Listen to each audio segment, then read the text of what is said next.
নমস্কার বন্ধুরা, শ্রাবণী রান্নাঘরে আপনাদের সবাইকে স্বাগত জানিয়ে আমি আবারও একটা রান্নার ভিডিও নিয়ে আপনাদের সামনে চলে এসেছি। আজকের আমি আপনাদের একটা মিষ্টি রেসিপি দেখাবো, চাল কুমড়োর মিষ্টি।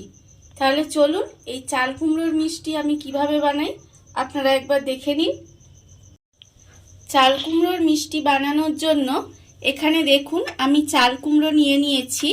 চাল কুমড়োটা কিন্তু একদম কচি হলে হবে না, একটু পাকা চাল কুমড়ো আপনাকে নিতে হবে। আর চাল কুমড়োটার দেখুন ওপরের যে অংশটা সেটা কিন্তু আমি বাদ দিয়ে দিয়েছি। দিয়ে এই যে চাল কুমড়োটা আমি এইভাবে প্রথমে কেটে নিয়েছি। এইবারে চাল কুমড়োটাকে আমাকে প্রথমে একটা গ্রেটারের সাহায্যে কিন্তু চাল কুমড়োটা দেখুন এইভাবে কুড়ে নিতে হবে। প্রথমে চাল কুমড়োটা কিন্তু এইভাবে গ্রেট করে নিতে হবে। দেখুন আপনারা চাল কুমড়োটা আমি কিন্তু ভালোভাবে গ্রেট করে নিয়েছি, আপনারা দেখতেই পাচ্ছেন।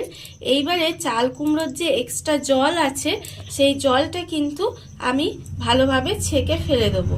দেখুন এইভাবে একটা ছাঁকুনি নিয়ে নিয়েছি। ছাঁকুনি নিয়ে এবারে চাল কুমড়ো থেকে এক্সট্রা জলটা আমি বের করে নেব। এইভাবে চাল কুমড়ো থেকে যে এক্সট্রা জলটা বের করে নিয়েছি দেখুন, আপনারা দেখতেই পাচ্ছেন। আর চাল কুমড়োটা ঠিক এইরকম হয়েছে। আর অন্যদিকে দেখুন গ্যাসটা আমি অন করে নিয়েছি আর কড়া বসিয়ে দিয়েছি তার মধ্যে। এইবার আমি এর মধ্যে দেব 1 চামচের মতো ঘি।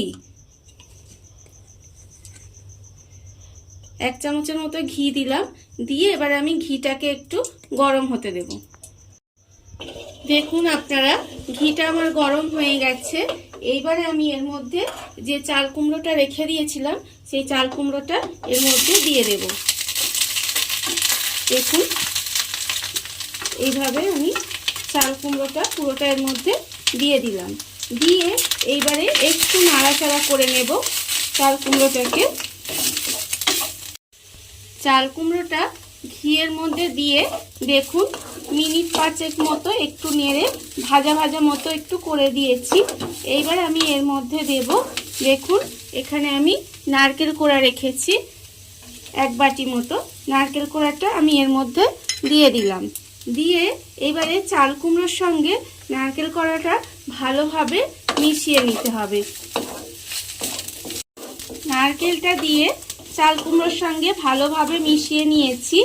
এইবারে আমি এর মধ্যে দেব, দেখুন এই ছোট বাটির 1 বাটি চিনি রেখেছি সেটা আমি এর মধ্যে দিয়ে দেব 1/2 বাটির মতো। দিয়ে এবারে আমি এইটা ভালোভাবে পাক করে নেব।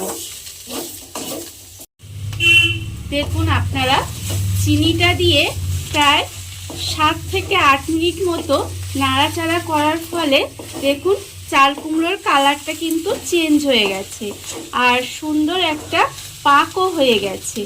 এইবারে আমি এর মধ্যে যেখানে রেখেছি দেখুন এলাচ গুঁড়ো, সেই এলাচ গুঁড়ো আমি এখানে ছোট চামচের 1/2 চামচ পরিমাণে এলাচ গুঁড়ো দিয়ে দেব। দিয়ে আবারও কিন্তু এটা ভালোভাবে মিশিয়ে নেব। আর একটু হয়ে এসেছে, আর একটু আমি নাড়াচাড়া করে পাক করে নেব। এলাচ গুঁড়োটা দিয়ে আমি আবারও দেখুন মিনিট 5 মতো একটু নাড়াচাড়া করে নিয়েছি। নাড়াচাড়া করে নেওয়ার পরে এবার আমার এই পাকটা রেডি হয়ে গেছে। এবার আমি গ্যাসটা অফ করে দেব।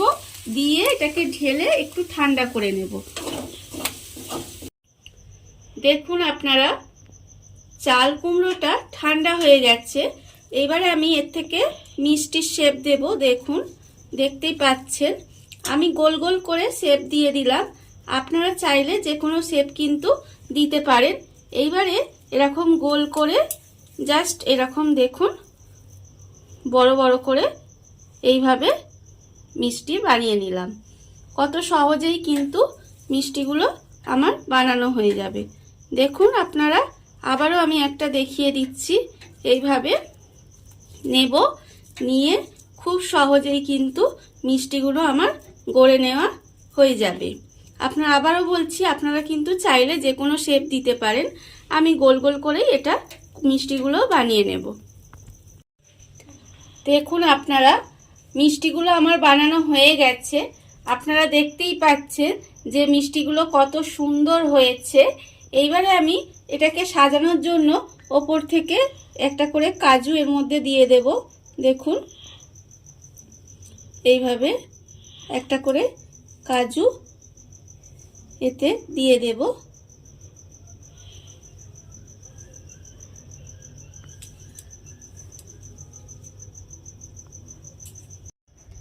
দেখুন বন্ধুরা, কত অল্প উপকরণ দিয়ে কত সুন্দর চাল কুমড়োর মিষ্টি আমার রেডি হয়ে গেছে।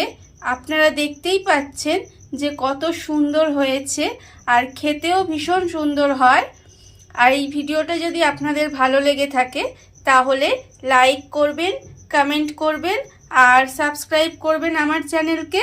আজ এই পর্যন্ত, নমস্কার।